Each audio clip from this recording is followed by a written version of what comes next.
Halo, assalamualaikum warahmatullahi wabarakatuh. Uh, Kembali lagi dengan saya Muhammad Tufail Ilhami di pelajaran sosiologi kelas 12 di jurusan IPS, di SMA Negeri 1 Subang, Kabupaten Kuningan. Sebelumnya saya mengucapkan selamat ya kepada kalian semua karena sudah bisa naik kelas gitu kan. Perasaan baru kemarin kita bertemu di kelas 10. Sekarang kita sudah bertemu lagi gitu di tahun-tahun terakhir kalian duduk di bangku sekolah menengah atas atau SMA. Nah, semoga di tahun-tahun terakhir kalian ini kalian bisa memaksimalkan pembelajaran walaupun keadaannya masih sama seperti setahun ke belakang, harus dengan pembelajaran daring gitu kan, secara online gitu, seperti itu. Nah, untuk materi sosiologi kali ini kelas 12 itu kita akan membahas mengenai yang namanya perubahan sosial. Perubahan sosial. Nah, mungkin dari asal katanya sudah tidak asing lagi ya. Ada dua, ada perubahan dan ada sosial. Nah, sebelumnya saya menyinggung kembali bahwa dunia ini kan sedang dilanda yang namanya COVID-19. Nah, tentu saja COVID-19 ini dampaknya kalian rasakan gitu kan. Contoh yang paling jelasnya itu ya yang tadinya pembelajaran tatap muka menjadi daring atau online. Nah, di sini kita bisa merasakan gitu kan adanya dua perbedaan sebuah keadaan dalam suatu bidang tertentu, dalam hal ini dalam bidang pendidikan. Nah, ini salah satu contoh.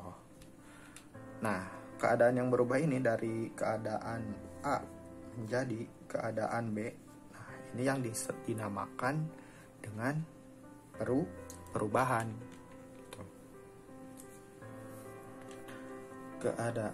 Perubahan itu keadaan A misalkan menjadi B. Nah, ini yang disebut dengan perubahan. Lalu sosial itu apa? Sosial itu hubungannya dengan masyarakat. Kalian sebagai peserta didik masyarakat atau bukan? Nah, bisa disebut sebagai bagian dari elemen yang ada di masyarakat. Nah, tadi misalkan contohnya COVID-19 menyebabkan di bidang pendidikan yang tadinya tatap muka menjadi online atau daring. Terus di bidang ekonomi, barangkali di antara kalian ada yang merasakan gitu kan, dimana ketika sebelum COVID pendapatannya misalkan contoh ya, pendapatannya tinggi, kemudian pendapatannya menjadi rendah atau turun. Lalu di bidang sosial, misalkan dalam hubungan sosial itu kita biasanya berjabat tangan, saling berdekatan dalam arti intim. Nah, menjadi menjaga jarak, sehingga hal-hal yang biasanya orang Indonesia itu kan hobi sekali gitu kan, nongkrong dan bercengkrama. Nah, menjadi sosial budayanya itu berubah menjadi sekarang itu nongkrong dan bercengkrama itu sesama itu dikurangi akibat dari COVID-19. Nah, dari sini kita bisa membayangkan apa yang disebut dengan perubahan itu, di mana keadaan yang tadinya A menjadi B pada bidang-bidang tertentu dalam kehidupan masyarakat dinamakan dengan perubahan sosial. Nah, lalu kemudian hakikat perubahan sosial. Nah, dalam masyarakat itu kan, kita hidup dalam masyarakat itu pasti terjadi perubahan itu kan, mau sedikit, signifikan ataupun tidak terasa sama sekali. Nah, kenapa sih sebuah masyarakat itu terjadi perubahan gitu kan? Nah, yang pertama itu masyarakat itu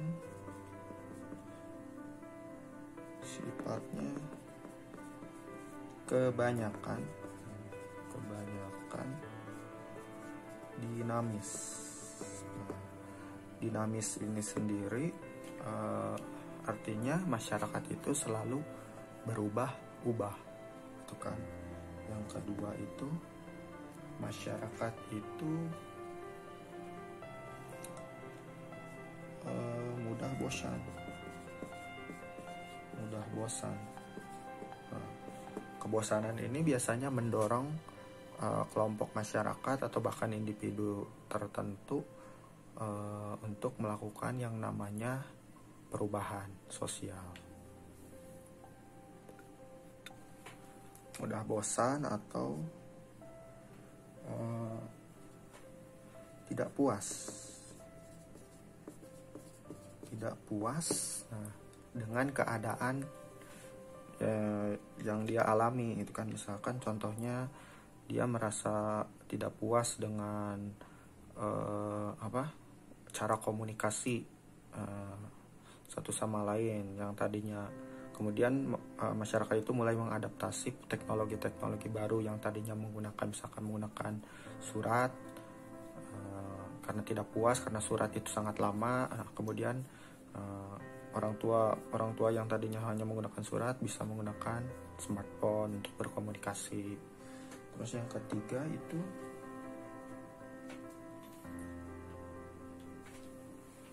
tidak puas. Nah, tidak puas itu keinginan untuk hidup lebih baik.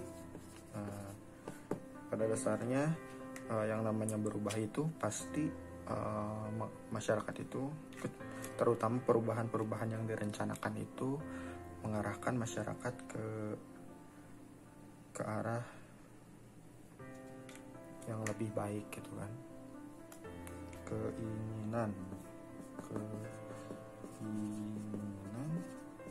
untuk hidup yang lebih baik. Nah, lalu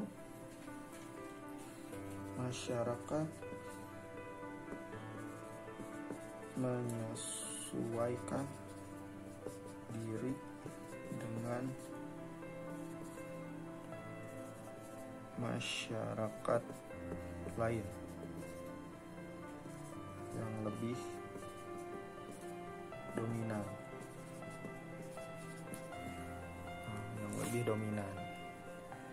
Nah, karena kan kita itu, masyarakat itu kan terdiri dari bagian yang berbeda-beda kan, sehingga biasanya ada masyarakat yang lebih maju, ada masyarakat yang kurang maju. Nah, biasanya masyarakat yang kurang maju itu mengadaptasi gimana caranya mereka itu bisa hidup lebih maju lagi, melalui ada istilahnya dipusi itu kan, saling mempengaruhi lah, khususnya dalam perubahan kehidupan mereka. Nah, yang kelima, perubahan sosial. Nah, bisa membuat masyarakat menjadi maju, bisa juga menjadi mundur. Nah, ini yang sering salah kaprah gitu, bahwa yang namanya perubahan sosial itu katanya selalu mengarah pada kemajuan, padahal tidak. Nah, ada perubahan-perubahan sosial, perubahan-perubahan yang terjadi pada masyarakat malah mengarahkan masyarakat tersebut pada kemunduran. Kayak gitu, misalkan sekarang kan kita dilanda oleh perubahan. Perubahan nanti ada bentuk-bentuk perubahan, ada yang dinamakan perubahan yang direncanakan dan perubahan yang tidak direncanakan. Nah, contohnya kayak COVID-19 ini direncanakan atau tidak direncanakan. Nah, apakah membuat masyarakat menjadi maju atau menjadi terhambat perubahannya? Nah, kalian bisa pikirkan sendiri seperti itu. Bahwa COVID ini gimana sih berpengaruh terhadap masyarakat kita? Apakah membuat masyarakat kita maju atau malah membuat masyarakat kita mundur? Nah, kembali lagi mengenai hakikat perubahan sosial, kita lebih bisa memaknai lagi bahwa perubahan sosial itu bisa mengarah, arah perubahan sosial, arahnya bisa menuju kemajuan, bisa juga mengarahkan masyarakat pada arah kemunduran. Atau istilahnya kemajuan itu sifatnya, istilahnya itu disebut dengan progres. Kemunduran itu sifat regres. Perlu ditekankan lagi bahwa yang namanya perubahan itu bisa mengarah pada kemajuan atau progres, bisa juga mengarah pada kemunduran atau regres. Ya, pokoknya ini kalau secara ini mengarah pada hal yang positif. Kalau regres itu, kemunduran itu biasanya mengarah pada yang negatif. Seperti itu. Nah, jadi itu sedikit mengenai materi yang akan dibahas kedepannya mengenai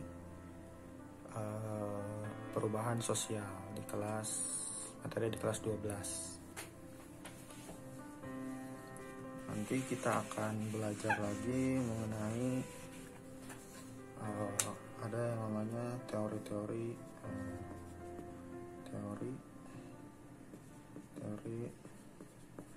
perubahan sosial, ada bentuk-bentuk,